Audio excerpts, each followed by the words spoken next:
যোনে ক'লে যে প্ৰভু মই যুদ্ধ কৰিব নোৱাৰো, এইসকল মোৰ নিজৰ ঘৰৰ মানুহ, মোৰ সম্পৰ্কীয় মানুহ, তেওঁলোকৰ ওপৰত মই অস্ত্ৰ তুলিব নোৱাৰো। তেতিয়া অৰ্জুন এটা মানে দুশ্চিন্তাত আছিলে, কি কৰিব, তেওঁ ডিচিশ্যন ল'ব নোৱাৰে পৰা অৱস্থাত নাছিলে। তেতিয়া কৃষ্ণই কৈছিলে ক্লাইব্যম মাস্মা গামাপাৰ্থা নৈতত্য শূদ্ৰম হৃদয় দৌৰ্বল্যম তত্ত্বোত্তিষ্ঠ পৰন্তপ।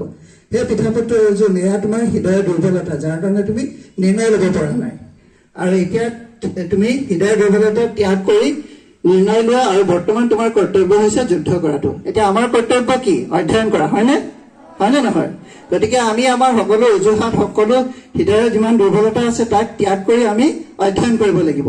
আৰু জীৱনৰ আহিবলগীয়া নেক্সট 5 বছৰ 10 বছৰ আমি আমাৰ জীৱনত তপস্যা কৰিব লাগিব।